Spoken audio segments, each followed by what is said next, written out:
کوڕێکی کەمەندا من هەردوو قاچم تەواو نینە من پێم خۆشە بخوێنم. ئەنەس هادی ئەو خوێندکارەی 2 ساڵە لە هەوڵدان بۆ بەدەستهێنانی خەون و ئاواتەکانی دواکەوتووە.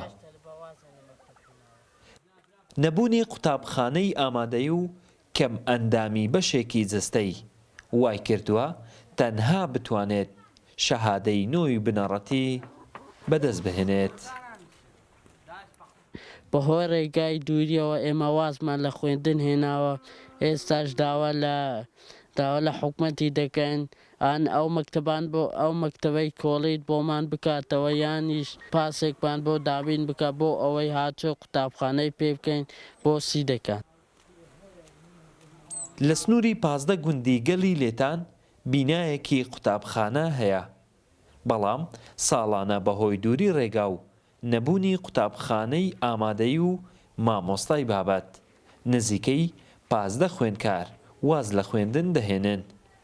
لێرە زۆرترین شەهادە بەدەست هاتبێت شەهادەی نۆی بنەڕەتیە. ئەو تەڵەبانە یعنی کە لە نۆی دەربازە بن لە نۆی نازیحە بن لە پۆلی دایی کە نیتیان بێبەشە بن لە خوێندنی ژمارێکی زۆر تەڵەبەی ساڵانە ئەو ڕێژەی کە لە پۆلی نۆی نازیحەبی هەمووی بێبەشەبی لە خوێندنێ.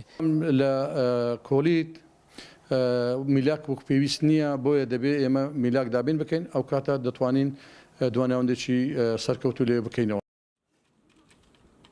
لە سنووری برادۆست 147 گوندی ئاوەدان هەیە، تەنها لە 59 گوند بینەی قوتابخانە دروست کراوە. لە 88 گوندی سنوورەکە ڕۆژانە خوێندکاران بە پیادە هاتوچۆ دەکەن.